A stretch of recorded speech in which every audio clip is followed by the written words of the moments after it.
it, and I had come across these wonderful, really committed individuals from the public health department in the Vardha Government College. And when you said mentors from public health department, it really they came to mind. So if you are interested, I could get you in touch with them, and you could because they're doing amazing work in the community over there. So Yeah. the local tribal committee over there. So totally would fit your description of a mentor in this field. Yeah. Yeah.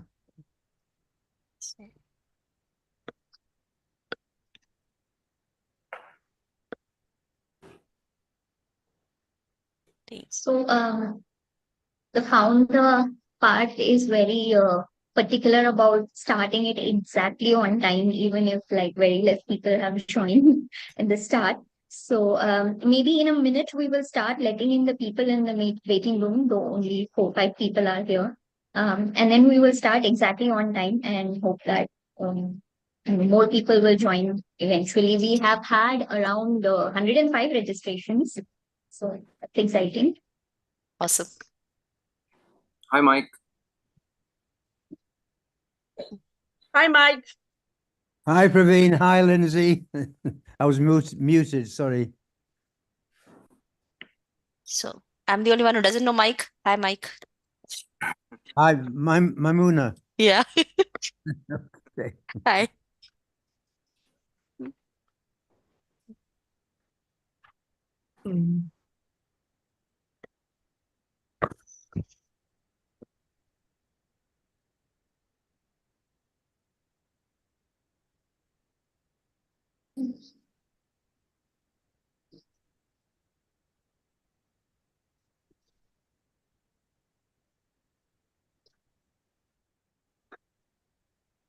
We will also be recording this meeting and it will be available as the video on YouTube, which we can share with people who have not been able to attend.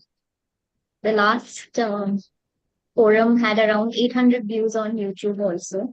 So even if people don't join us in real time, I'm sure we'll be making whatever we're saying here, we'll be making an impact. Gayatri, we can start recording on the dot at 2. Got it.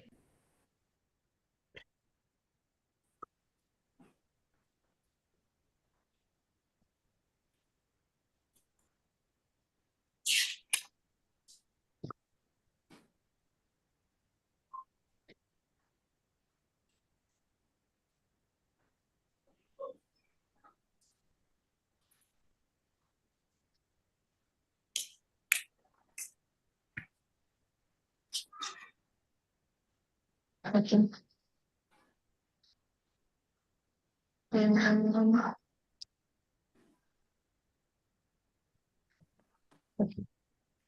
Good evening, everyone, and welcome to Nivarna's Public Health Forum. So, for those of you who are hearing about Nivarna for the first time, Nivarna is a public health information and advocacy platform that was started in 2022. Our aim is to bridge the gap between the public and public health. We do that by making complex information accessible and easy to understand. So we wish to empower people with the right information with the hope that more people will begin to be bothered about the public health practices in our country, that they will understand what is lacking and ultimately demand for things to change. So Public Health Forum is one of our initiatives, and in this we have solution-oriented discussion of problems with experts on a panel. I'm Christianis. I'm the deputy editor at Nivarna. I'm also an internal medicine physician working in Guwahati. I'll be moderating this session on respectful maternity care today. So let me now introduce you to the panelists. First, we have Lindsay Barnes, director of Jan Chetna Manch Bokaro's Women's Health Program. She is interested in normal physiological childbirth and she has established the Women's Health Center to provide such care. Next, we have Dr. Praveen Singarayar, a obstetrician and gynecologist at Tribal Health Initiative Sitlingi. He is a part of the Travel Fellowship Program, which is an experiential learning program for young doctors. And he's also a part of the Social Obstetrics Fellowship along with Jan Chetna Manch Bokaro. We have Dr. Maimuna Ahmed, a consultant obstetrician at Fernandez Foundation in Hyderabad. She has special interest in women's advocacy and also in working in areas of respectful maternity care as well as in areas of domestic violence and abuse. So, the reason this forum has come about is because as a lot of us have traumatizing experiences, either as patients seeking care or as healthcare workers, when we have witnessed women undergo subhuman treatment when they're at their most vulnerable, which is giving birth. In fact, one of the most common stories I've heard is from interns who are horrified at women being commonly given episiotomies without anesthesia because they are already in pain anyway. This violence meted out to women in the name of institutional birth recently got the name obstetric violence or institutional rape. And the term respectful maternity care, where maternity care centers the well being of the woman, has been coined in order to envision an alternative way of doing things. And now our discussion is to see how we can make that vision into a reality. So, so we'll start the forum and I will be addressing questions to the speakers. If you have any questions, please put them in the chat box and we will get to that at the end of the forum. If you want to address it to a particular speaker, you could do that as well. Just mention who you would like to address the question to. So the first question I would like to ask is to Lindsay. I want to know, because there is a lot of talk about respectful maternity care these days, which begs the question, what is disrespectful about the current status of maternity care in India? Can you elaborate on that, a few points about how maternity care currently is disrespectful to women? I could talk about this for 90 minutes, but I'll try and be brief. But I think that from what I have seen of most institutional births, they're disrespectful in many ways. I think we should broaden our definition of what is respectful or disrespectful behavior.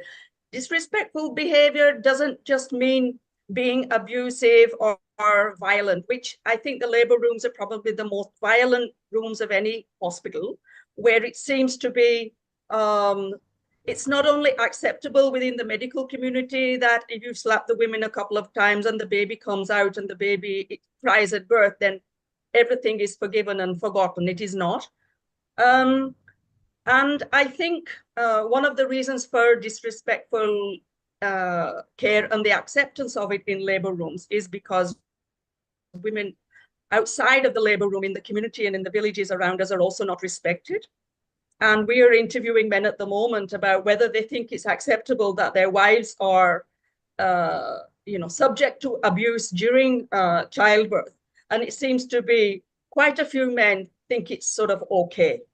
Not at any other time, but during labor, it's acceptable. So, but that is one extreme. I think the other things that happen to women during childbirth, the more not so, maybe it's not abusive behavior, but I think a woman who is, as you say, if she's given an episiotomy without her consent, it is disrespectful. If you do a PV examination on a woman without her consent, I'm not saying consent, written consent, I'm saying just telling a woman what you're doing and why you're doing, and is she okay with it? And if you don't do that minimum, I think it is disrespectful. I think it is taking agency from women that they, once you're in a hospital or an institution, that you hand over your body to a practitioner. And I think a lot of talk about violence in labor room and disrespectful behavior. And there's a lot of assumption that it is the obstetricians, and I find it's mostly midwives and nurses that are disrespectful. And I think just, sort of, putting midwifery-led models of care without questioning this whole issue of violence and disrespect, I think it's not gonna solve the problem.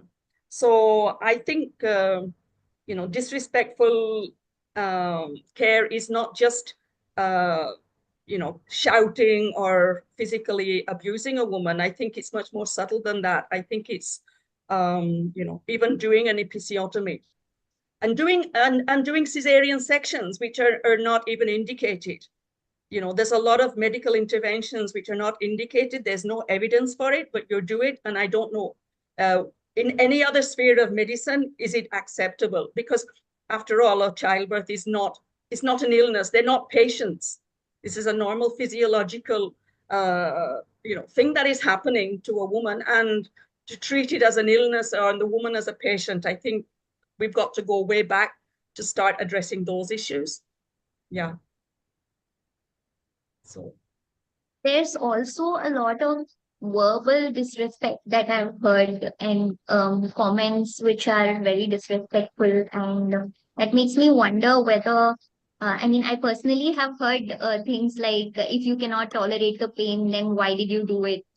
And things like that. And I would be shocked, because it seems like women are being shamed for having sex with their own husbands when they're in this vulnerable position.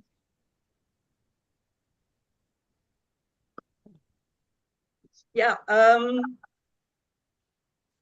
I think that's sort of normal sort of language. It's not just about tolerance of pain and did you have why didn't you oppose your husband if you are going to be scared of this sort of pain and all that. I mean, it's not only about pain, it's also about who you are. And if you're a woman having her third or fourth baby, then the shame is even more, and you're shamed even more.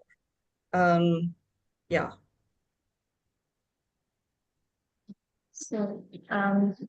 So we can see from your answer that disrespect is also not just these physical and verbal things, but also many medical procedures that we do.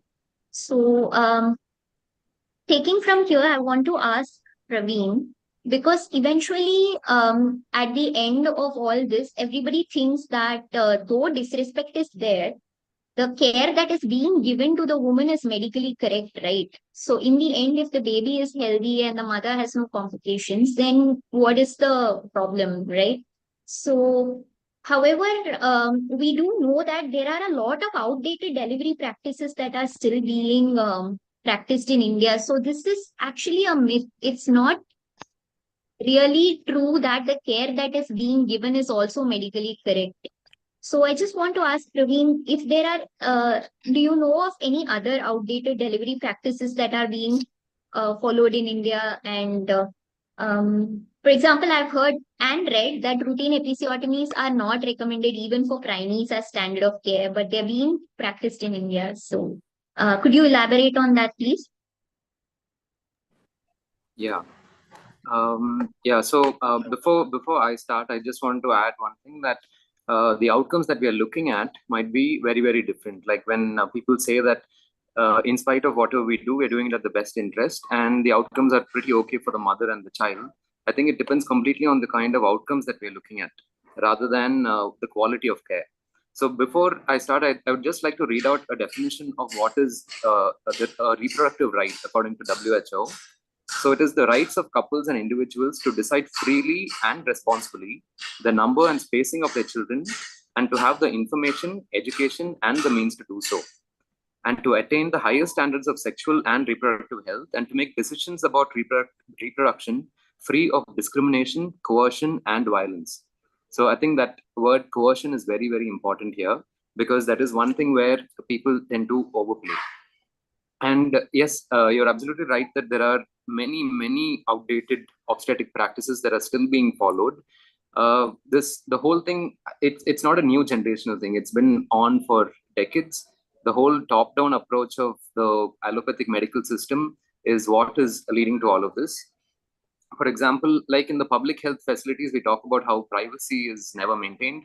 But at the same time, in private facilities, we also see that having a birth companion is sometimes just not allowed at all. So it's an entire spectrum between these two things. And also in this spectrum, there is this thing of having too little treatment too late, and at the other end of the spectrum is having too much of treatment and too soon. And I think as a class of people who are able to attend a Zoom call here, I think most of us can relate to too much and too soon, much more than too little and too late. And this leads to a whole array of complications, whole array of outdated practices that are still being followed. Like, for example, women are still encouraged to birth in the supine position or in the lithotomy position. And although there are enough studies to show that even APGAR scores, PPH, and instrumental deliveries and so many things are significantly more in women who deliver either in the supine or in the lithotomy positions. Just that it is convenient for the obstetrician. And there are many things like routine perineal shaving, routine induction of labor, routine augmentation for every mother who comes in labor. And there's also like a rising trend of cesarean sections, as we all know. Some places it is as much as 30%, and some places it is as high as 80 to 90%, which is quite alarming, because if more than 50% of any species had to be birthed by a surgery, then I guess there is something wrong. And ironing the vagina during delivery, giving fundal pressure either very early or even late in labor, or any time in labor for that matter. There are places where there's a protocol to routinely manually explore the uterus after every birth, and that the placenta should be out within the first 5 to 10 minutes. If not, your hand has to be inside. Absolutely no anesthesia or consent or any agency to the woman at all. And even giving episiotomies is in a way violating the rights of a woman if it is not indicated, because an episiotomy at the end of the day is still a surgery, and it still has its complications and it still has its indications. We have to move from like a blanket rule of everyone should have an episiotomy to a more restrictive use of episiotomy, which is where most of the countries in the West at least are moving towards. But in a country like ours, and especially low middle income countries, there is no check on these sort of things. There is no accountability for any of these sort of quality checks at all. And the lack of labor analgesia when it is needed, and at the same time lack of simple things like lignocaine, local anesthesia for episiotomy. And like back in the time when anesthesia wasn't even invented yet, before World War and all of that, they would still give the person some alcohol, or at least like a whack in the head, and then start doing a procedure. But somehow we are just like completely okay with suturing someone's genitals, one of the most sensitive parts of the body, absolutely with no anesthesia at all, and even giving a cut, saying that her labor pain will be more than this, so this nobody is going to feel, and things like that. And I think as healthcare practitioners, we've all been exposed to a model where fear mongering has been a primary tool in making all these rash obstetric decisions. And because nobody wants to take a risk, and we kind of like milk that whole scenario, right? Where we're telling the mother and we're telling the bystanders that something will happen to the baby if we don't do this sort of a thing. And that's how we're all getting away with what we were doing. And it's interesting that you mentioned about episiotomies. So there's one large study that they've done, which has covered about 18 tertiary care centers in India, and they found that the episiotomy rate is at least 65%. And about in primaries, it was as high as 55 to 99% in some of the medical college hospitals, and in multigravida, it was about 14 to 83%. And it was shown that primaries are about 9 times more likely to have an episiotomy. But this is in comparison to countries like, in Netherlands, it's only 8% episiotomies. In the UK, it's about 13%. And the US, it's about 25%. And they're still trying to reduce these numbers. This could be like, there was once a session even with the Fernandez Foundation about episiotomies itself. Such a detailed presentation on that. But to put it in like a few words, episiotomies are not indicated for all deliveries. Women are not going to have prolapses because they have not had an episiotomy. And women are not prone to having obstetric anal sphincter injuries without episiotomies. In fact, there are some studies to show that anal sphincter injuries may be more when there is an episiotomy in place. And natural tears heal better, they are less painful, there is less scarring, there is less sexual dysfunction. So, many interesting points that you brought up, especially the numbers. It's very staggering. And the other thing is, um, you mentioned how there will not be sexual dysfunction, but that is not so much of a priority for many obstetricians. I feel like we want our women to go back to as normal as possible lives that they had, as close to how it was for them prior to this delivery. And um, I feel Yeah. like a lot of the focus goes on to how the baby is, how the baby is going to be, and the baby's health. And then completely the focus shifts from what the mother is like, how is she going to heal, and all that. And thank you so much for mentioning that a lot of the practices that we are currently following is not evidence backed, because that is very important. And it's also very important to know that there are countries in which there are very low rates of these interventions, and they're still doing very well in terms of maternal mortality or infant mortality or whatever these numbers that we are trying to reach. Because it's a lie that we've been telling ourselves, that we have to be aggressive or we have to coerce our patients to agreeing to these interventions, because ultimately it's going to be better for them, considering that there are places where they are where there are good numbers without these things being followed.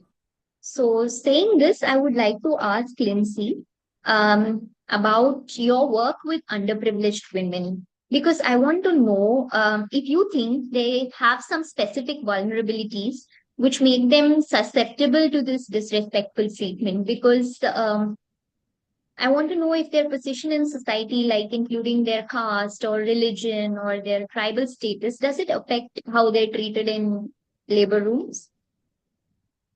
Yes, but before I answer this, I want to just make a point about what you were saying just now about, if the mother, all whatever violence is inflicted on the mother, if the baby's okay, then all is forgiven, sort of an attitude.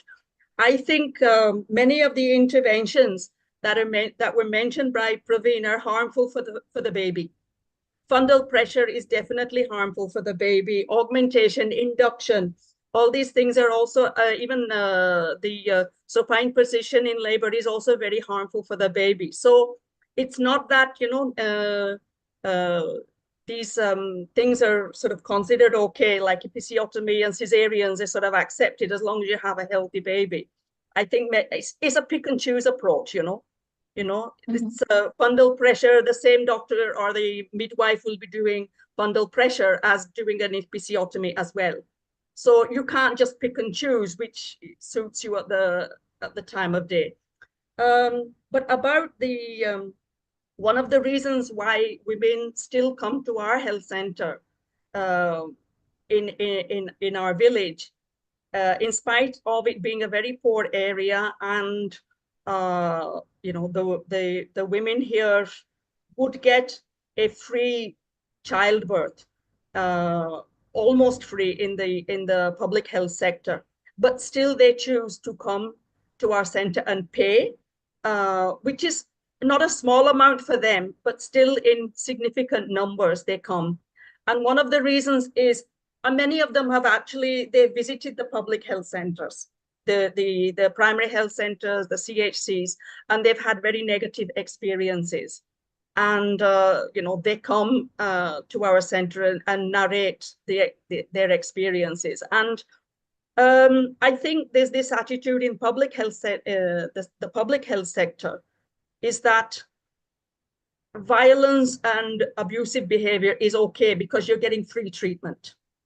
And it is mostly poor women from tribal communities, lower caste, Muslim women. They are going to the public health sector. It is not middle class women, they're not going to the government hospitals here. They're going to the private sector. I think in the private sector, the violence is or disrespect is different. They will talk nicely to you because they're getting money out of you, but at the same time, they'll chop you up. So it's nicely chopping. It's not like violently chopping. So I think the violence is different, but I think it's violence all the same. It's disrespectful all the same. But it's disrespect. You're running a business if you're in the private sector. So the way that you will be treated will be different. Otherwise, you know, the hospitals, it's a business after all, and they won't make their money if they upset too many people. So they will convince you that your surgery is really, really needed. Otherwise, your life is going to be at risk. In the public health sector, where most poor women go to, I think the abuse is much worse and much more. But then I think the interventions, the medical interventions, are less. So in our study, we found that in the private hospitals in our district, for village women, your chances of a C-section was 50%. And in the government hospitals, it was 8%. So that's sort of okay. I mean, 8% in a government hospital, this is the district hospital. I think that's a sort of okay percentage. But then the behavior that is provided to poor women, of these lower, poor women, particularly village women, who are probably less literate, and there's a big hierarchy between them and their providers. Whereas in our health center, there is very little difference between the providers of care and the recipients of care. So I think it's the hierarchy within the health system. I think it reflects the hierarchy in society. So, the caste and class, sort of divisions and hierarchy that you find outside of the labor room are just mirrored inside and exacerbated inside. So that's my sort of experience of this. Yeah. Thank you so much for that that point, that how disrespect varies between privileged and underprivileged women. So I wanted to ask this next question to Dr. Maimuna. It's jumping off of what Lindsay said. Of course, that there is a notion that wealthy, privileged women escape the disrespect. But as Lindsay pointed out, it is that they are also subjected to some form of disrespect. So, because you work in a private setup, have you seen any specific forms of disrespect that privileged women are also subjected to? Yeah. So Lindsay and Praveen both have highlighted that disrespect exists across the board, and it's just varying depending on where you are at. And this concept of privileged women, I mean, I don't think there's any such thing as privileged women, because the idea of the women in Indian society is the same wherever. And that's where the issue comes in. So just to elaborate that, in so-called privileged circles, the disrespect is in more subtle forms, right? It's more like, it's not yelling at the woman or hitting her. It's withholding or distorting information, lack of informed consent, or like Praveen and Lindsay both said, that it's coercion and unfounded threats to the life of the baby. Simple example, cord around neck. Okay, oh, baby has a cord around neck, अब बच्चे को अंदर कुछ हो जाएगा, चलो cesarean करते हैं. There's no evidence on that. Okay, but it's an unfounded threat of harm to the baby to gain consent for an unwanted procedure. There is lack of autonomy in decision making. So there is so much disrespect that is prevalent in private sector. And the unfortunate part is that because this is subtle, women themselves are not aware that they are being disrespected. So there's such a lack of awareness around it. And let me just elaborate with some more evidence. There was this Manyata program that was conducted in 2019. I think it was done by Japaigo, which is an affiliate of Johns Hopkins University. And they included private hospitals. This was like a quality control program for private hospitals. Lakya is for public. They wanted it for private hospitals. And they included 201 private hospitals across 3 states. This was in UP, Jharkhand, and Maharashtra. And their findings are really, really astonishing. And according to them, in their study, only 17%, 17, that is 17%, 1 in 6 private hospitals actually met the standards for respectful maternal care. And the biggest lacuna here was not the subtle form, it was even the bigger form. That there was no, like Praveen, I think, said it in his previous talk, that they did not allow a birth companion. As simple as that. And that was disrespect. And the reason was not logistical. The reason was that they did not want interference by the family member. So they did not want anybody to be there, to be a witness of their practices. And that's such a huge gap. The doctors themselves were not aware of the benefits of practice of having a birth companion. So again, points that were highlighted before, there are no checks available. So especially in private sector, there are no specific regulations for care. And so there's a tendency to cut corners and cost by employing individuals or unqualified staff, which again compromises the quality of care. So so-called high-end hospitals also, you have got, maybe unqualified staff to provide the kind of care that is needed. And barriers to RMC, such as poor interpersonal and communication skills of providers, they exist even in high-end hospitals. So that is a problem again across the board, because it's a provider issue. It is not the woman who's is the one who's giving the care. And there are many papers citing this kind of disrespect, even in developed countries, not just in India, on high-end, privileged women in India, also in developed countries in the world.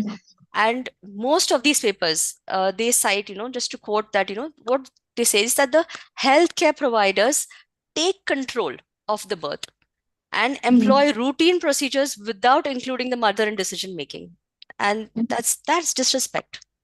So again, I could go on, like Lindsay said, with these examples, but yes, disrespect exists across the board, privileged or not.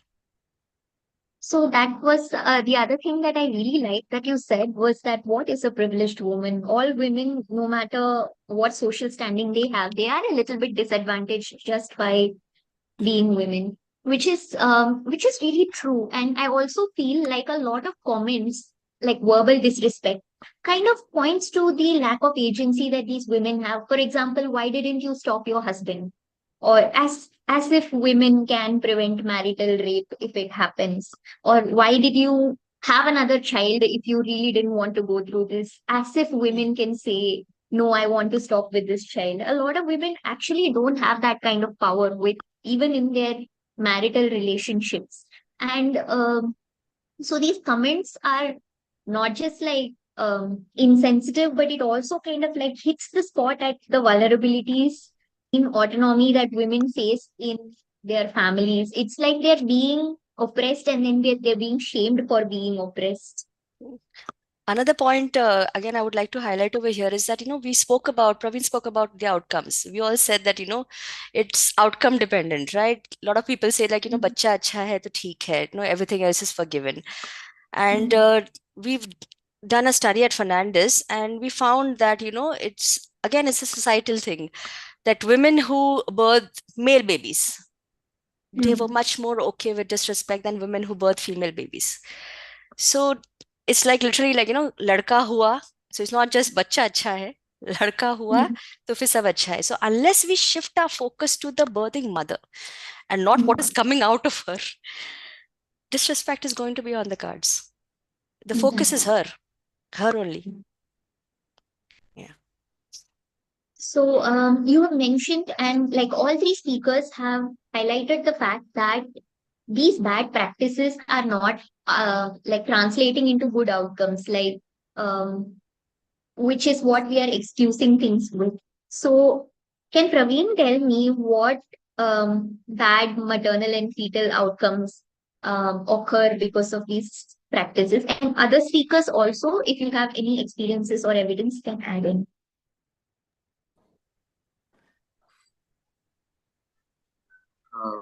Yeah, so at the outset, I would like to start with saying that like absence of mistreatment does not guarantee respectful or dignified care.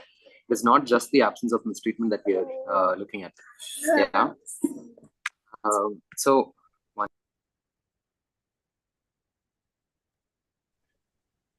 So this is also the time where we are encouraging institutional deliveries, while most of the centers where we're telling women to go for childbirth, they do not have trained staff. They do not have enough facilities to handle even simple things like PPH and shoulder dystocias, which can literally happen to anyone. And there are places with no water facilities, and there are places where there is absolutely no clean labor courts or clean bathrooms and things like this.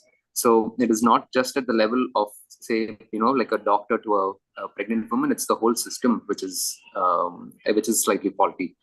And they've shown that in Afghanistan, about 90 or something odd childbirths used to happen at home, and they're trying to improve the number of institutional births, and now it's gone up about like 70%. But they say that about 10 to 15% of the women refuse to go to a healthcare facility because of the way the healthcare staff behave with them. So that is a major deterrent from accessing healthcare itself. And I think it is also time where we move out of, like safe motherhood is not just about maternal mortality and morbidity and how do you prevent these numbers, but to encompass the whole thing of having a rights-based childbirth, where human rights is, at the core of this whole thing. And there's also like a lot of intersectionality between different reasons for why these disrespect and abuse happens. It's at various levels, starting from the self to the system and the structure and all of that leads to underutilization of skilled birth services itself. And this is compounded with facts like there is no geographical access and there's no financial access and so many other things. So we're just talking about one little thing which could also be a deterrent for people to access quality healthcare. And when corruption comes in this whole thing, corruption just violates every single human right that is there. And the shift towards a rights-based approach in childbearing also should include, like things like non-discrimination, privacy, and freedom of expression.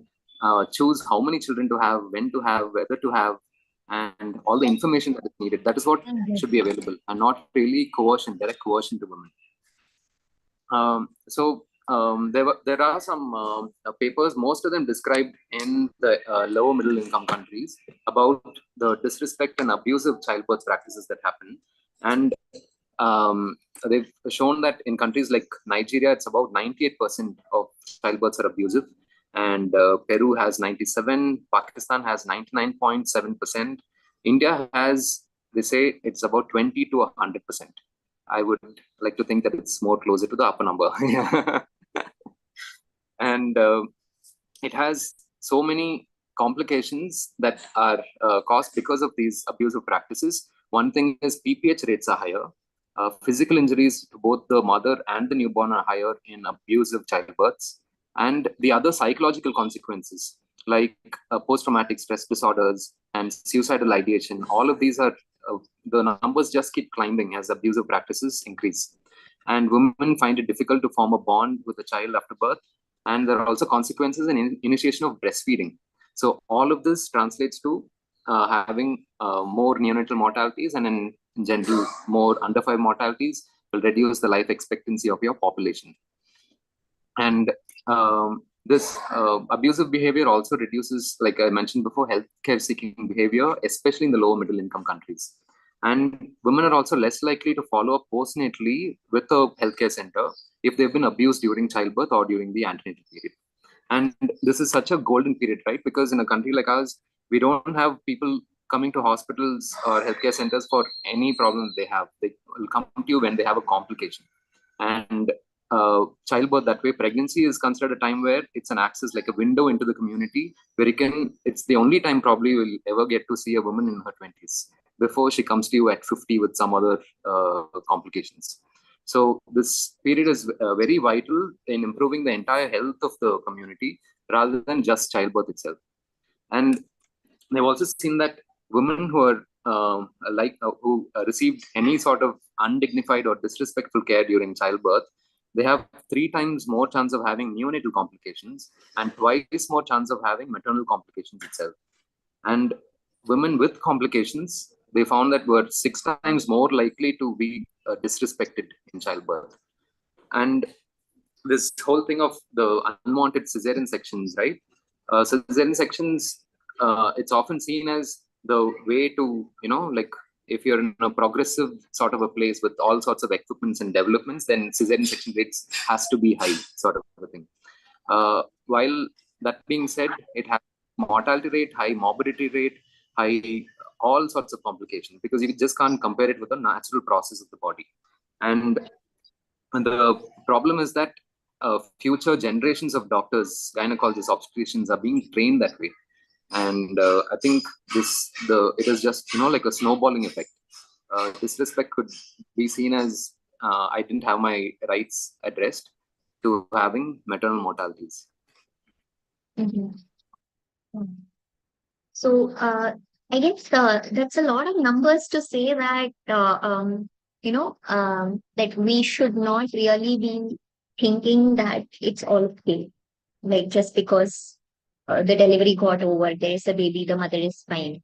So the mother is unlikely to be fine, and it's very nicely that you have pointed out that things like initiating breastfeeding and then them not coming up for postnatal follow-ups for complications and those things. These are very significant ways in which disrespect affects how women eventually perceive the healthcare system at all. And so it's a very important thing for all of us to realize that disrespect is really and it is there is nothing here that is justifying the system that we have currently in place, and um, things really need to be radically changed.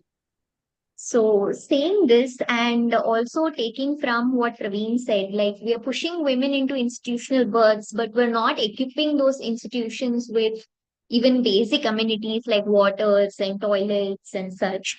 I wanted to ask Maimuna that there is a notion that such respectful care cannot be practiced in countries like India because the patient load is high. Lots of people are going to hospitals and clinics for care. And of course, a lot of these hospitals are under equipped.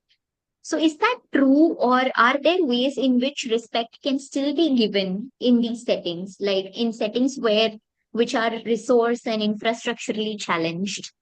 Yeah. So first and foremost, it's a question of mindset. So we as care providers need to accept that respectful maternal care is not a luxury. It's a basic human right. Okay. And it has to be for all mothers, no matter where they are birthing. And secondly, we place the mother as a center of the care diagram.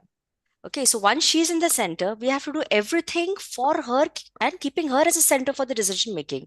So once we accept these two things, then automatically we start thinking that, RMC has to be provided. So what are the solutions? How do we go about providing this? And there are so many examples that, RMC can be provided even in resource poor settings. Just to give one, in Aurangabad Government Medical College and Hospital, the OBGY department lead, Dr. Srinivas Gadappa, he implemented basic measures to ensure RMC. Like it's a simple thing, like, in government hospitals, we've seen, like, there's just a single room and you have beds everywhere and there's no privacy. And the question is like, if you have all the women together, how do we have birth companions to ensure privacy to the other mothers?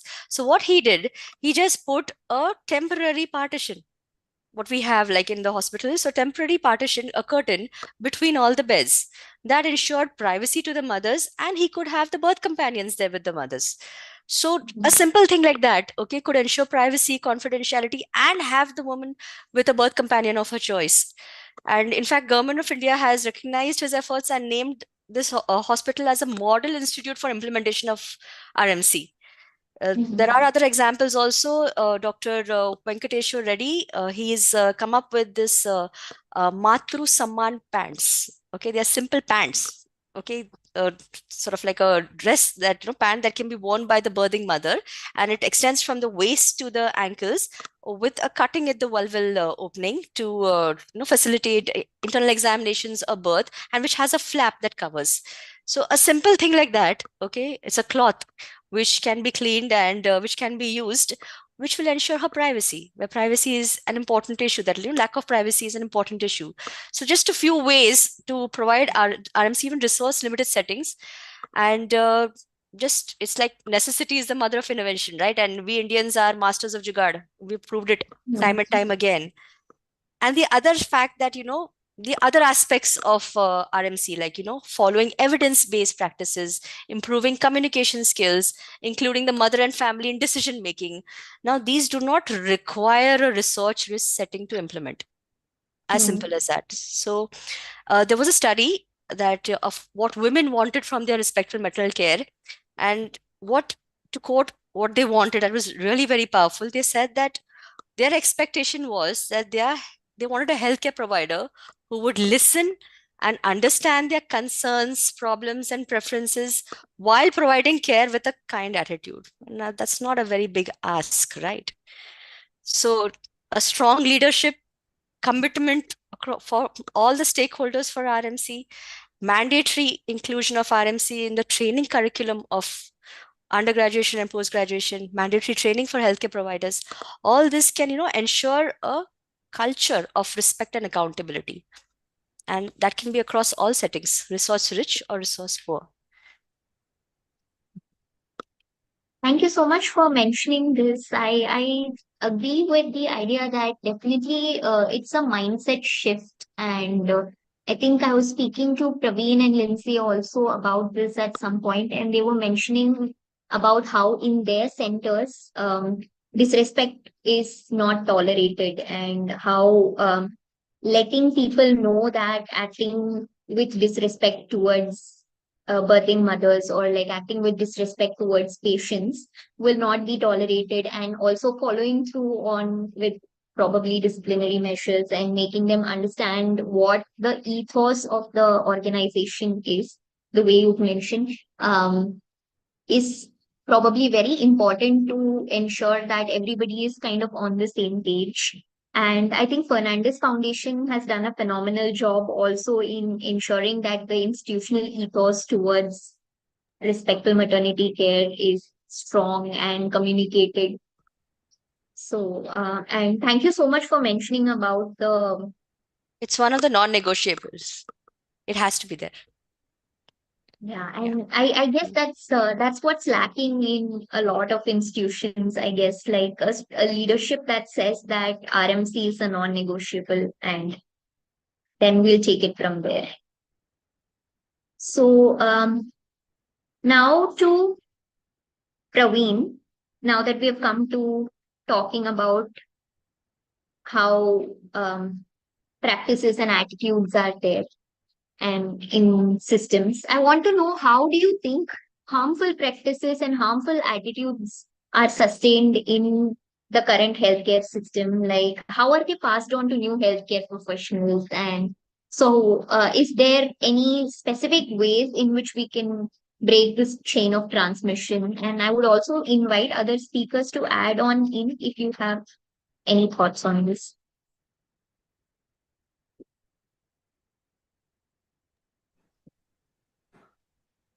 So, my understanding of this whole thing is that healthcare providers are a cohort of the population.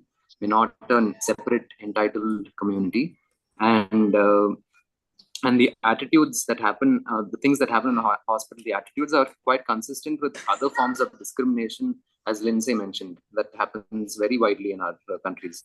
Like things like slanderous remarks, and these power imbalances between educated people, uneducated people, and having forced surgeries and forced sterilizations and unconsented physical examinations, and like the list just goes on. And in lower middle income countries, this is also compounded by other things like poverty and belonging to lower socioeconomic status and inadequate access to healthcare facilities and so many other things. And I would like to understand about how these things, So to understand about how these practices are being transmitted and sustained in the system, I think it's important to understand what is the origin of such a practice, because when you're talking about having respectful care, one would assume that that should be the norm, right? Like, you shouldn't have to abuse another person, shouldn't have to talk down to another person, especially during childbirth. Yeah. And we're not talking about anything fancy. we are talking about something very, very basic and humane. And here we are having, like a 90-minute Zoom call about this. Yeah. So we've reached a time where we have to talk about these things. We've gone very far away from it being like a basic human quality that everyone should be able to do. And first of all, we should understand that the healthcare providers, first of all, are people. And secondly, they become midwives and doctors and nurses and whatever. And as people, we have all the weaknesses that the rest of the community has, all the strengths, all the fears, all the anxieties, uncertainties, doubts, and all of those things, and all of which compounds into giving disrespectful care to another person. And the care that one gives during childbirth is such a complex thing, and it requires so much of communication being the like the core of this whole thing. And it is also time where healthcare providers themselves start exploring into self and to seeing what is making me want to be disrespectful to another person. So this might look like we are thinking ahead of our time, but I feel like we're thinking back in time. And we're in fact we have to go back to our roots to an extent. And this whole problem gets compounded when capitalism is, like globalization and capitalism, which has evaded the whole of our world, of the world that we know, because things like productivity and monetary returns and efficiency, these things are valued way more than the humans involved in the whole process. And somewhere this gets lost. So I'm not of the belief that it is individual practitioners who say either to make money or to make more time or whatever being disrespectful, because this seems to be a worldwide phenomenon. And if at one point where there was no access to healthcare, no access for a safe institutional delivery, and now we've come to a point where it's available, but we're being disrespectful, then it's a worldwide phenomenon. It's not just about individual practitioners. And so WHO has a very beautiful module, and it's called promoting respectful maternity care resource package, a training guide for facility-based workshops. I'll put it up on the chat box. And we talk about how do you inculcate something like this in your practice, and how do you keep certain checks in your practice? How do you do role plays with your team and different things like that? And one of the things that they talk about is the self-esteem of the healthcare provider, and how it is three-pronged. And one is, what is the body image of the healthcare provider of himself or herself? What is the self-image of the person? And who do you think as the ideal self? And what do you think the ideal self of yourself should be? And it's an interplay between these three things which lead to the self-esteem of a healthcare provider. And in extension, this also affects how you interact with other people. So there's a constant need for introspection and appraisal of self, because this is such a complex process. We can't just be, the proprietors of obstetric knowledge, and I'm going to impart my knowledge to the rest of the community. In fact, we are a part of the community, right? And they also talk about having caring sessions for the carers, that healthcare providers also need psychological and emotional support, because childbirth sometimes can be very, very daunting. And a simple process could lead to dire complications and sometimes even death. And you just have to, shirk it off and attend to the next person who comes to you. And sometimes we do expect a lot from healthcare providers. And so all of this has to be addressed. And on top of this, handling the whole thing of corruption and these bigger things that, larger than life sort of things. And when you mentioned about breaking the chain of transmission, I wish it were that simple.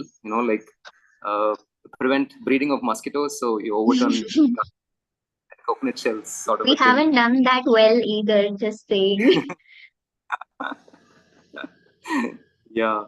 So I feel like right now there is no consensus on, or not even enough evidence to show what is disrespect and what is abuse. How do we quantify these things, and how do we define these things, and how do we teach it to people?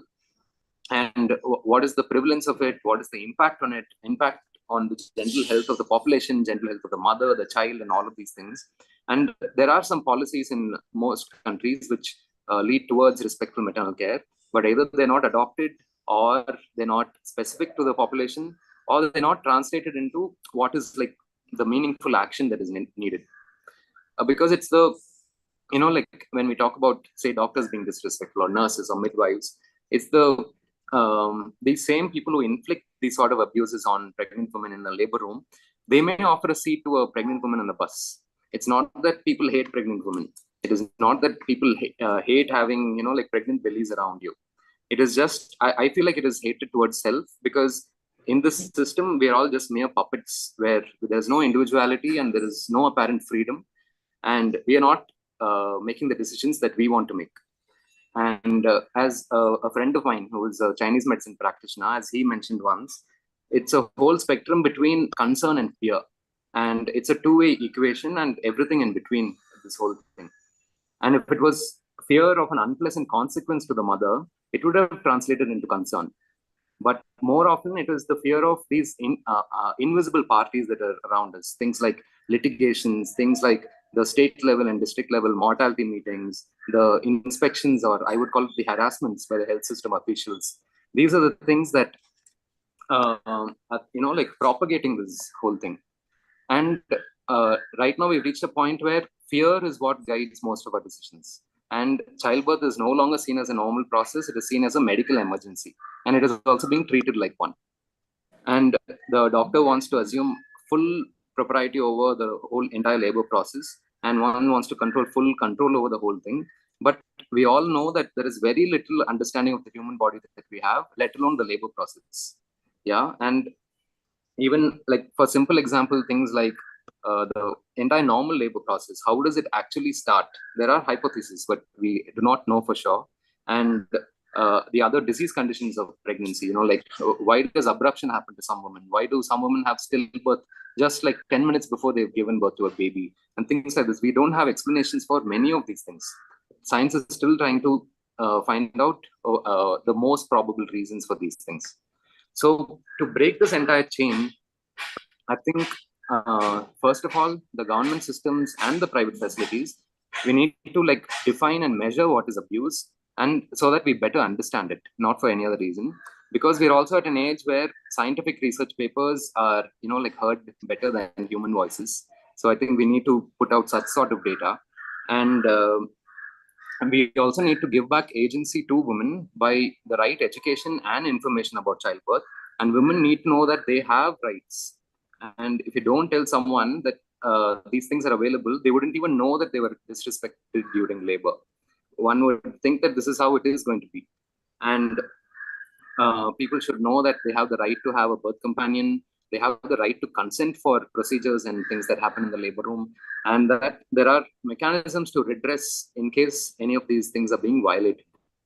And I feel like this has to be through, like a participation of the women, the community, the primary health centers, the government system, the other non-governmental organizations that are there, the researchers and international organizations. It's like the whole thing. You can't be sitting in an office in Geneva and making rules for someone who's birthing in a tribal area in India. Yeah. So it has to be a combined approach of all of these. And in a country like ours, there's also a wide discrepancy between how the policies are advancing in such a good way, but the people have to somehow cope up with these things. And you're like constantly fighting because you're talking about all these things that have to be available, and maternal mortality has to be this X number and all of that. But the way to access it is so turbulent right now. I would also like to quote the example of an organization called Ekjut. I think they're in Jharkhand, if I'm not wrong. So they are an organization that primarily deal with complications and healthcare needs through community participation and dialogue alone. They do not have their own hospital. They only involve the communities in having various discussions on things like infant mortality, maternal mortality.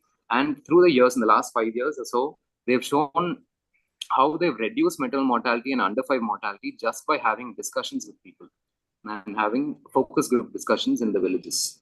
It's quite an interesting model. And the other thing is that the healthcare systems need to have accountability in its center, and we should have like clear policies on rights and what are ethical standards. And this needs like constant support and training. It's not a one-time process. And I feel like lastly, but the most important, is the role of self, and that cannot be undermined.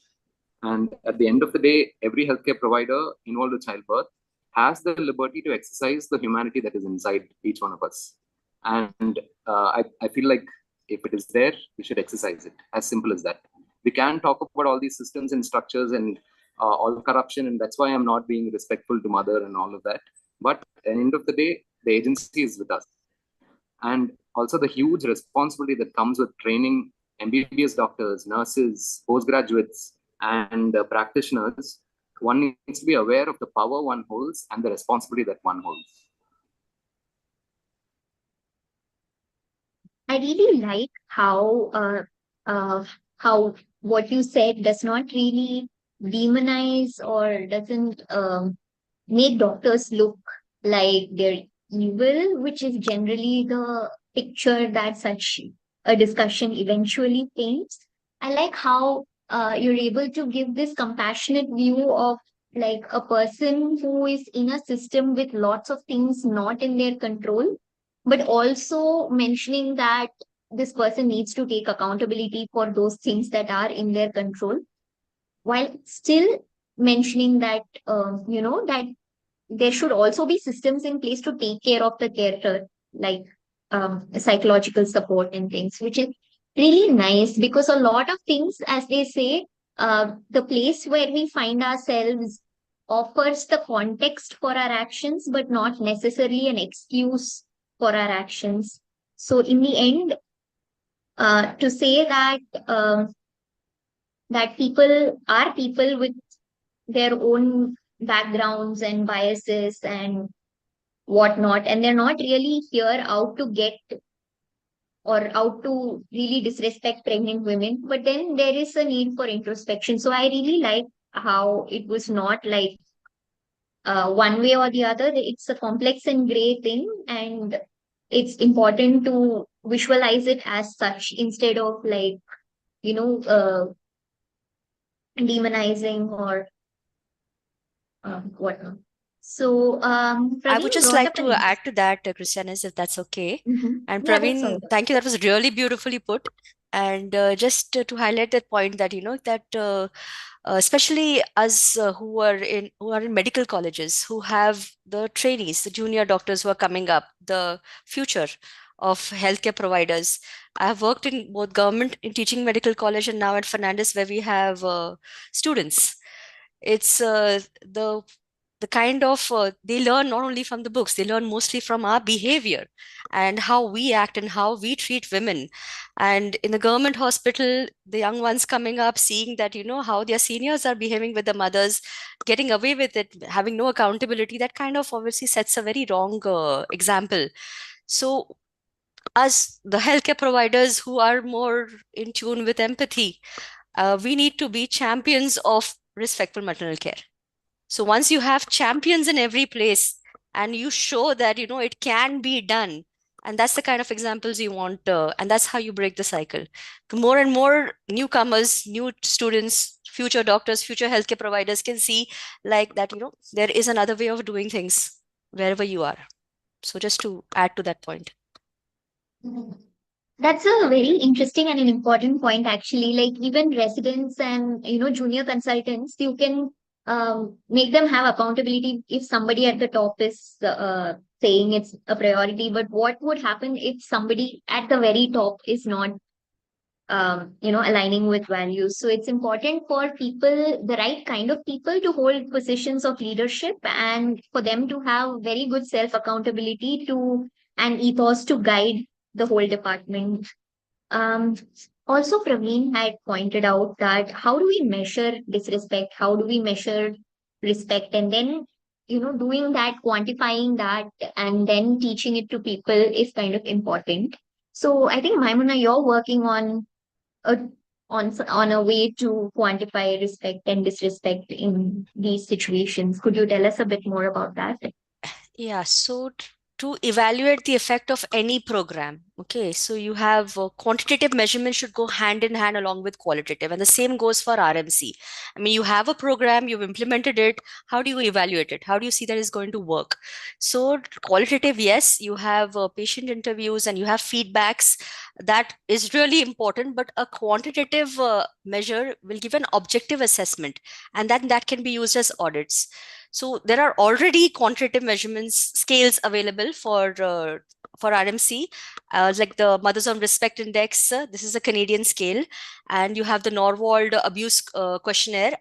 But again, these scales are readily available, but they are more like validated and tested on the Western population. And we really don't have a scale that is suited to the Indian setting. So we at Fernandez, we actually encountered this issue when we wanted to audit our own RMC practices. So we took the Mothers on Respect scale, the Mori scale, and we modified it to suit it to the Indian setting, meaning that we removed items that were like not applicable for Indian settings, like items pertaining that were referencing medical insurance, same-sex couples, which at present is not our current situation, and we introduced items which were more referencing the cultural context, involvement of families in decision making. So when modified it, we validated it and we tested it on a pilot population.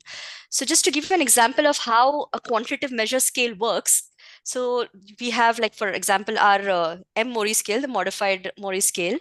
It has items which this has questions for the mother that are referencing categories of disrespect, and they cover both pregnancy and postpartum. And the question they are answered using a 6-point Likert scale, which makes it a quantitative measurement. So you have a final score, which is then graded as very low respect, low respect, moderate respect, or high respect, depending upon the value that you get. So we are actually right now in the second phase of the study where we are testing the scale on all our mothers. So such an audit, like such a quantitative measure, is important to see for effectiveness of the program, like I mentioned before, and to identify the gaps. So if you're having a moderate score, or you're having, less than, your ideal is obviously high respect, but if you're having a moderate score, even there are gaps that are there, and you can address those gaps. And in fact, you can use the scale on a regular interval to then see if there's any improvement or not. So for our scale, we are actually in the process of publishing the validation of the scale, and we also want to translate it in local languages, because if we say that you have a scale for the Indian setting, it cannot be in English, which at present it is. So we are translating it into local languages right now in Hindi and Telugu. We'll revalidate it so that we can use it across the state. So quantitative measures are really important for measuring the effectiveness of any program. Thank you so much for mentioning that. But now that there is like the idea of disrespect and obstetric violence has moved from being like a concept in people's heads to something solid that can be measured. And I feel like it's also important to say that something is measurable because it then makes it real. Like it's something you have to address if you put it in numbers. Somehow people respond more urgently to numbers or figures rather than to, I guess, feelings and such. So definitely a very important thing. So I would now move on and let's talk about the Lakshya program, which is the program introduced by the Indian government in public hospitals to check labor room quality. And that is for public hospitals, and I guess Manyata is for private hospitals. So I just want to ask the panelists what your experience with the Lakshya program is. Is it like do you think it's effective? Do you think it's easy to engage with? Is it actually making a difference? So Maimuna, can you just tell us about the Lakshya program at first before we talk about the rest of this? Sure. So just to give you a background of how Lakshya came up to be, and that is very interesting, I thought. So in 2016, White Ribbon Alliance India program actually had a program called Hamara Swasthya Hamari Awaz, where they documented women's experiences and expectations with regards to their maternity care. And this propelled the What Women Want movement and highlighted the need for RMC. And Government of India then incorporated these respects and expectations as the Lakya rules. So Lakya is actually short for Labor Room Quality Improvement Initiative, and that was introduced in 2017 by National Health Mission to improve quality of care in labor rooms and maternal OTs in all public health facilities. And the aim was to reduce clinical complications and improve outcomes by enhancing the quality of maternal newborn care, maternity and newborn care. So now the guidelines are actually in conjunction with the WHO quality of care standards and focuses on evidence-based care and respectful maternal care. The document outlines clear do's and don'ts, like do's like privacy for the birthing mother, having a birth companion, having a choice for the birthing position, delayed cord clamping, initiating breastfeeding between golden hours. So these are all highlighted and mentioned as points, as well as don'ts, like no unnecessary use of oxytocin for induction or augmentation, no undue separation of baby from mother post delivery. And under this initiative, the facilities are provided with targets that are to be achieved in set timeframes using action plans and checklists. And there are teams to mentor and coach for the training of staff, like you have the Dakshata training for nurses to improve the quality of care and to sensitize in RMC. And facilities that achieve these targets and these goals are given incentives like the Lakya certification, they're given badges of honor, and as well as cash rewards. So it's an intensive, incentivized program. And the focus is, of course, on the mother as a primary stakeholder, but this also benefits the service provider because it's helping us be better healthcare personnel. Of course, there are a lot of challenges in implementation. I'm sure the panelists will talk about it. But just wanted to, this one of the facilities, Kasturba Gandhi Hospital in Chennai. They have one who actually achieved the Lakya certification. And in their paper, when they talked about their journey with Lakya, they just mentioned this one quote and they said that, it's an uphill climb, but the view is beautiful from the top. So that was really, really nice. And again, like I said, it's in the public health hospital. So I'm sure Lindsay and Praveen would be more aware of the implementation issues and the challenges. Thank you so much for that. And the line was very hopeful. So, can I ask Praveen to tell me about his experience with the Lakshya program? I was hoping that Lindsay would speak before me. Can I request for that?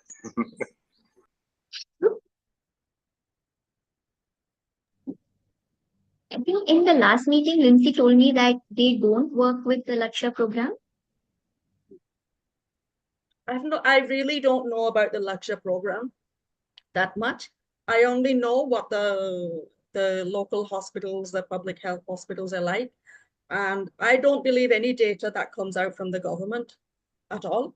I know that the births in the local primary health center, they're supposed to be maybe over 100 births a month. And I know that 50% of those births take place at home. So they pay some money to the system and they get a birth certificate. So if that is possible, I think anything is possible. So what is documented, I don't believe. I only see women coming from the PHC and the district hospitals complaining of bad quality care. And I mean, one point I think I would like to highlight or just put on the agenda is disrespect is from the top.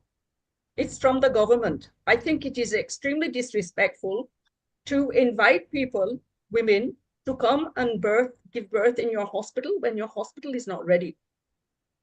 And I think this was right at the beginning. And I think the priority of the government has been financial incentives. And I think if that is a case with the Lakshya program, it's the case with Janani Suraksha Yojana program as well. And that it's about money.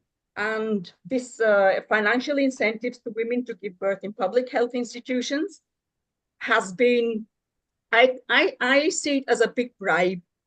It keeps people quiet. If you put money as the incentive, then I think the whole program gets skewed. because of this. I don't think it's a good idea to give financial incentives. Yes, recognition, highlighting certain, good, sort of centers of care or whatever. But I think once money enters into the field, it makes a mess. That's my personal experience of any financial incentive.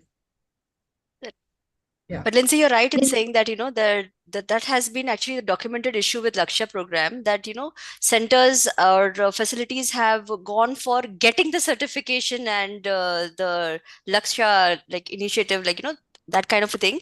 But just getting the certification is not the only thing. It's like RMC is a never-ending journey, right? I mean, you have to keep improving. So sustaining even if they manage to achieve the targets that they have set, okay, for whatever is their motivation, sustaining those targets, sustaining that kind of quality of care, that has been a bigger challenge in Lakshya. Yeah, but if you're talking about RMC, can you change your attitudes for the time that you get the certificate, and then you will change your attitudes again after you've got the certificate? I think attitudes are very, very, can you teach somebody to be a decent human being? Can you teach somebody to talk properly to people? I think, what you said was right, that if your seniors behave in such a way, then you will probably tend to follow suit. I think it's more, you can't really teach respectful maternal care. But I also, I think, all these negative aspects of disrespectful maternal care, there's not been much focus on what are the benefits of being respectful. I think it's easier. I think a birth is much easier if it's in an ambient where there's no fear, where people are sort of generally talking decently to each other. You have a birth companion. I mean, I cannot imagine our center really providing the care that it does if we did not have birth companions for every single woman. They're part of the team, and it's not a luxury. It's actually much easier. And I think we need to maybe put out there that respectful maternity care is not, it's not a luxury. It's actually much easier. It makes birth much easier and nicer for everybody. I mean, and who likes a labor room full of yelling women, scared out of their wits and being abused and shouted at? I mean, we get a lot of these travel fellows that come, that Praveen is involved with the travel fellowship program. They hate labor rooms. Many of them have come with this idea that it's the worst place in the hospital because there's so much noise and violence. It's not a nice, quiet place. So they come to our center and they say, why is it so quiet here? It's like, it makes things nicer for everybody. It's nicer for the practitioner, for the, as an obstetrician, as a midwife, as a nurse, as the family or the woman. It's nice for everybody, especially the woman. Yeah. So I've gone off the point because I don't know much about Lakshya, so I've talked about something else.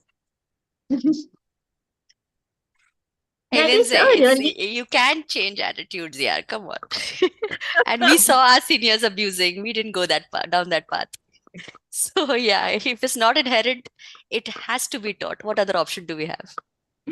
There's always hope for change, for better.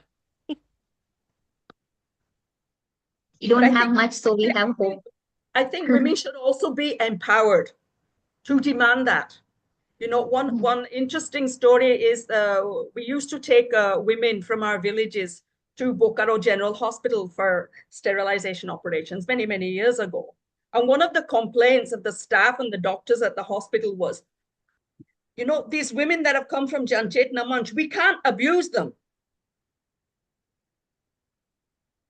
Because they won't accept it. They'll protest, they'll fight against it. But they were lamenting this thing, and I took that as that's the way it should be. That you can't just get away with it. That women are not silent, they're sort of spectators, or they won't just accept these sort of situations. I think more on that line of empowering women, as well as it's a two-way thing. Yeah. So these are really, really good points. What I also wanted to discuss in this session is over medicalization of normal birth, but there is no time. Lindsay, you were right. Talking about this can take days.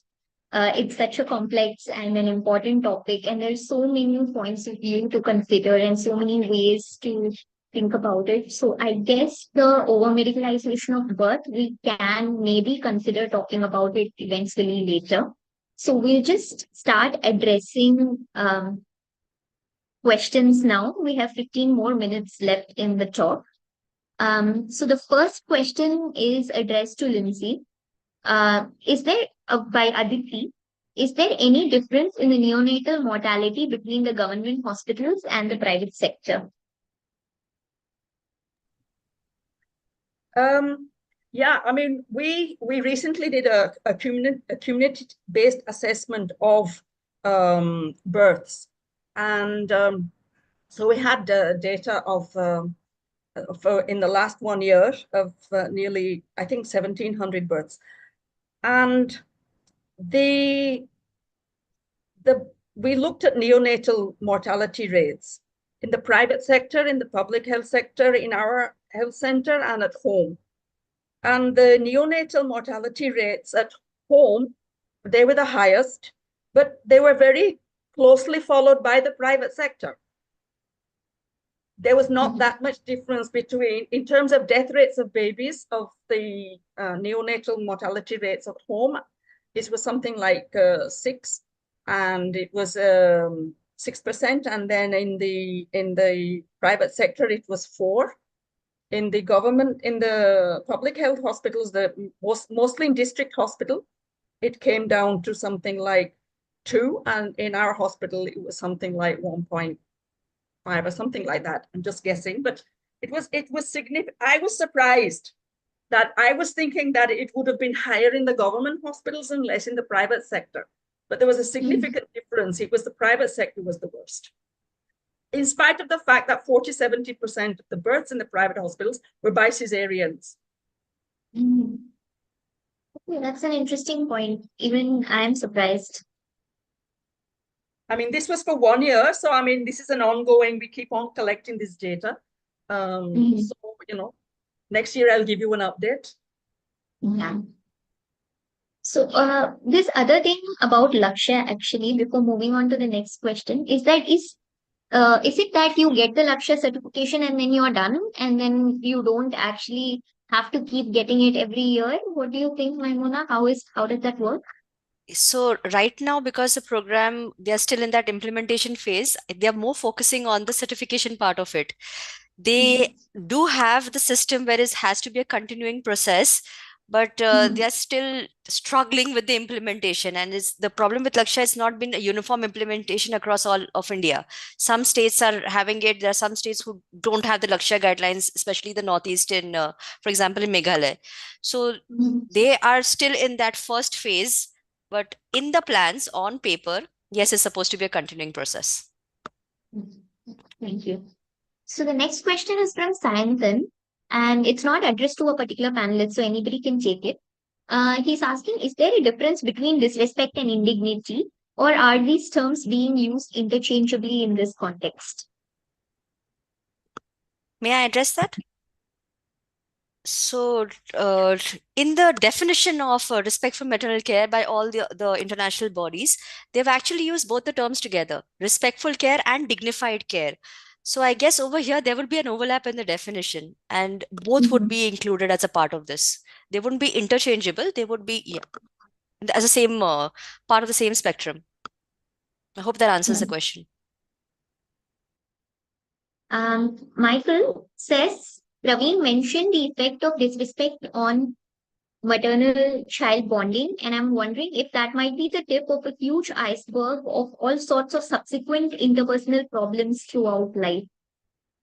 Praveen, are you there? Yes, I'm here. Yeah, Mike, that's an interesting corollary because even I'm myself trying to learn more about this thing, about where do traumatic events actually start in life, and could it be first day of life, or is it only after you're consciously aware of your actions? And yeah, I do not have anything to add to this, but yes, I like that thought. Okay. Yeah, Um, if I can just add on to that, there is data available on the connection between disrespectful or traumatic birth experience and postpartum mental health issues, depression, psychosis. So I think if a mother gets into as a result of her birthing experience, gets into severe postpartum depression, I think the child is going to suffer. I mean, the mother will suffer, the child is also going to suffer significantly and maybe for a long time. Yeah, to add to that, even the WHO report says that, unscientific birth practices, non-evidence-based interventions, harm and ill treatment, they weaken the innate childbirth capabilities of the women. And there's feelings of guilt, anxiety, depression, and that is going to have a long-term effect, not just with the immediate bonding, but a long-term effect on the life of the woman. So yeah, there is evidence in that area. that's actually a very interesting side to this whole thing about whether people develop the way they do or they have the issues that they do through life because they had a traumatic birth experience or their mother went through something unscientific. So the next question is from Vasu. It's about he talks about how he knows a person who did most of her OB-GYN online because of web-based and virtual medical skill education. So he's asking whether we are all increasingly losing the scope of rethinking and addressing respectable care to all by understanding the person, context, empathy, and communication because of web-based education. Forget web-based education. Classes are regular. The classical teaching curriculum of doctors does not focus on communication, does not focus on soft skills, does not focus on respect. So online, I think, is obviously going to be more impacted, but even the regular training curriculum does not include all these really important aspects of being a care provider. I'm not even going to say doctor, or being a care provider. So yeah, that's the consequence we are right now bearing because of lack of proper teaching and curriculum. Mhm. So the next question is from Dr. Sebin. He wants to know if the shift of middle and upper class from public sector to private sector has it worsened the behavior towards pregnant women in the government hospitals now? Does any of the panelists want to take it?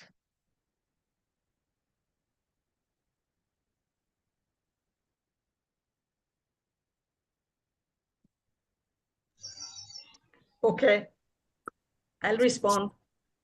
I think yes, because I think um, the behavior of uh, medical practitioners is going to differ in their behavior towards people that they consider to be of the same or even higher class position.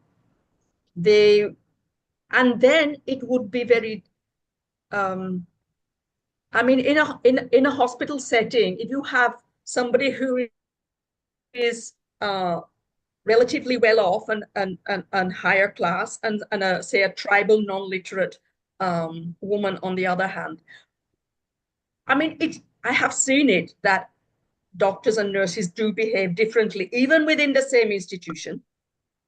But I think the chances would be less.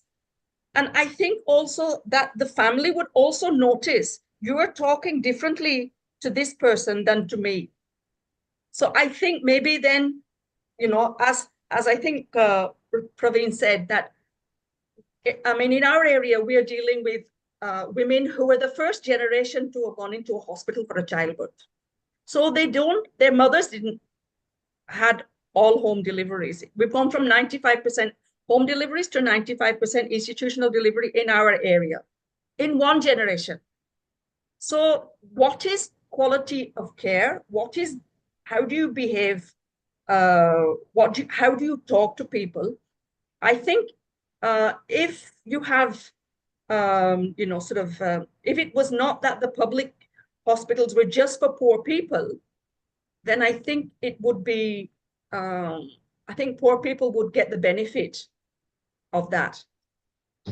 At the moment, no middle class person would put a foot inside the public health centers in our area, which I think it's like poor quality of care for poor people. It's a parallel system, and and a very discriminatory system. And I think that's allowed to go on because, I mean, as in society, like the upper, middle class and the lower class or lower caste families, they don't see each other that much, how they behave with each other. And I think it would be a good thing to try and break down those barriers in society as well as inside the hospital, because care should be the same for everybody. But it is not. A woman, this is where social obstetrics comes in, is that, your experience of birth depends on your position in society. It shouldn't be the case. Yeah. There's also if I can add something, there's also like a gentle mindset. I have very little experience in government hospitals. There's also a certain mindset that makes the doctors there believe that they're doing social service by giving free treatment to people. And yeah, that I think is quite a dangerous attitude to have. And because it's not them who's paying out of their pockets to give treatment to anyone. And also seen a place where, like in a government hospital, there'll be like 30 women in the morning at 5 o'clock waiting for their inductions in the morning, and there'd be one cot, and where the consultant would come and do PVs on one woman after another in the open with no curtains, no doors of no privacy of any sort. And women are just expected to wait there watching other women being examined, and knowing that they're going to be there next. So that's the amount of what do you call it, like depersonalization and dehumanization that is happening.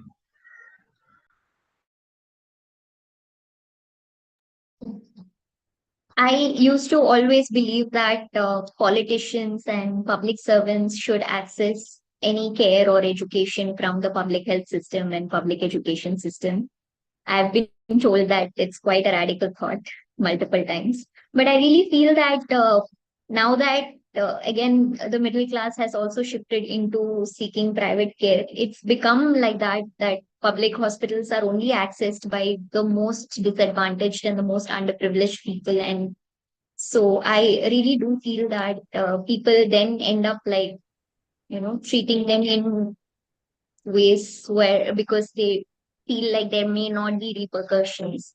The other thing that I think, Praveen, you mentioned is that apart from the birth experience being good for women, like good communication and giving them a great environment also ends up being better for doctors, because now we're talking about violence against healthcare workers and we're talking about doctors being beat up and all that. But when we treat people with respect and when we actually communicate what we're going to do, then it does reduce a lot of resentment and all that from the end of the patients towards doctors. So it's also that we can prevent a lot of those issues that uh, healthcare professionals face just by fixing the environment.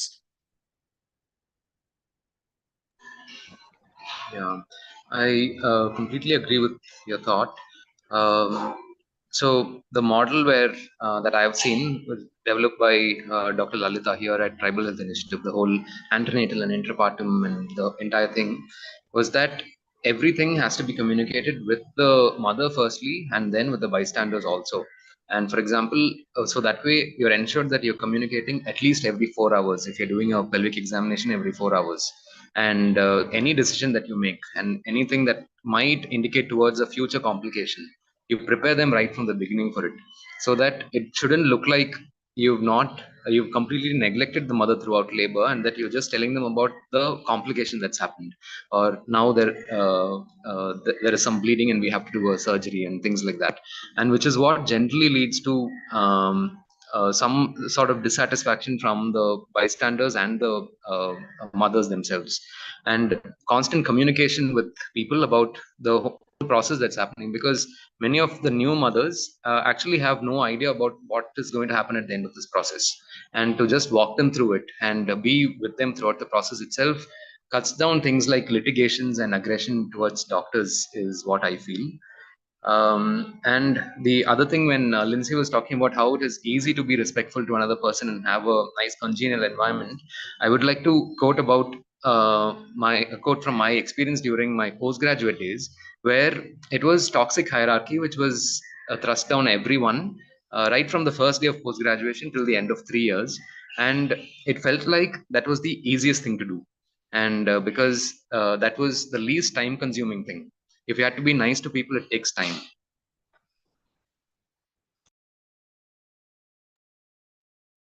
So, so we've addressed all the questions that I had planned for the Public Health Forum, and we've also looked at and addressed the questions that all the participants have asked. Now, what is really important to take away from here is that there are resources that people can avail if they feel like, they want to do better and they want to learn on how to do better. So I think a lot of those resources have been put into the chat box, and then I will also try to send it as an email to all the participants, just put together these things. And I would just request the panelists to also just give a short um, briefing on the social obstetrics course uh, that JCMB and PHI are doing together, as well as I just wanted to ask Maimuna to talk about the birth positions thing that they're working on in the Fernandez Foundation, and then just 5 minutes each, and then we can close the discussion. If anybody else has any questions, you can email it to us, and then we will try to get back.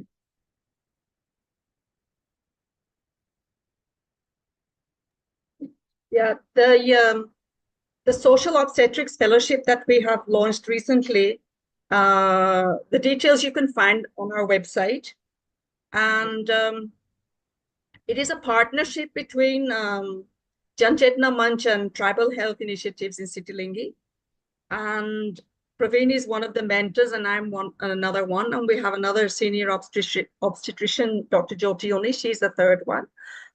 And this stemmed from the travel fellowship that Praveen has been involved in for the last 4 or 5 years. And as a result of that fellowship, we have had a series of young medicos over the last 4 years coming to Janchetna Manch, and it seems to be the main interest has been our different approach to obstetrics.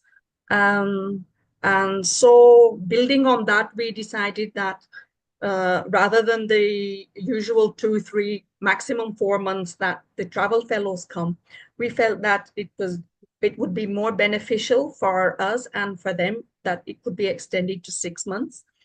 And it is open to MBBS doctors to come and spend 6 months with us.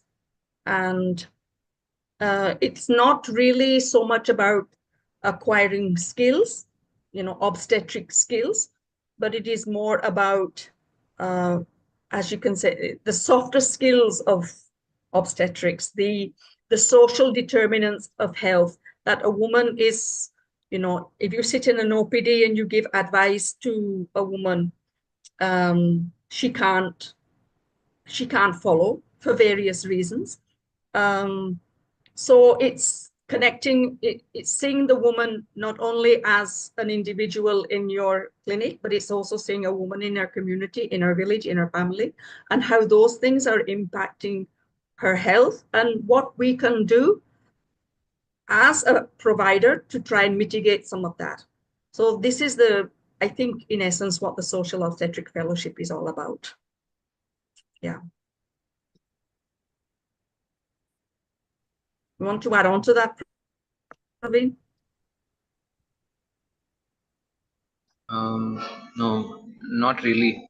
Yeah, and just one thing is that to show medical professionals either after PG or after MBBS a different model of natural childbirthing.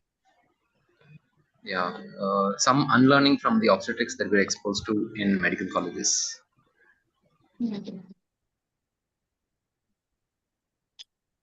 So to talk Maimuna? about the Fernandez initiatives in this area, we have worked with Astrika Foundation for their online module for RMC. So this is an online module on respectful maternal care, and you get a certificate at the end. And we are also working towards in-person, like workshops and training modules for RMC as well, but that's not out as yet. The other module that we have worked on is an optimal birthing positions module. Now, this module was made with Kim, our international midwifery educator, Dr. Lata, our head of our physiotherapy, and myself. And this is to basically address the gaps in our training as doctors. So as doctors in OB/GYN, we are not trained in optimal birthing positions or what are kind of movements or what position the woman can have. And we are just like trained in the birthing the supine position. So what we know is what we do. So the more we know and the more comfortable we are with the alternate birthings, then we're going to be offering that care. So we have come up with this module. It is a theory module as well as practical sessions. We are right now training all the Fernandez doctors who are working in the labor rooms, and we'll have the module out for the other doctors as well. So really excited about it. So hopefully we can, we as obstetricians can be trained and we don't have to rely on midwives to offer midwifery philosophy in providing care to a birthing woman.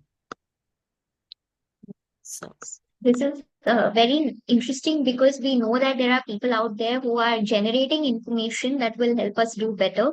And so that's really important because I feel there are so many people who want to do better, but they don't know how to. And it's really important to conduct these workshops and courses and, share these resources very widely so that people can understand what they should be doing. So I'll just really try to put together all these valuable resources that all of you have mentioned as links and send it as emails to the participants because I think it's really important that they have access to all this information. Thank you so much for the panelists for taking out your time and answering all these questions. I really hope that as multifaceted and as complex as this problem is, that mindset shift towards making it better will then help us address all these cogs and wheels um, and eventually respectful maternity care would then become our new normal. Thank you so much for the participants for joining in. And yeah, I think it was a good session. thank you for having me on this panel. Thank you, everyone. Yes, thank you for organizing this, Nivarna.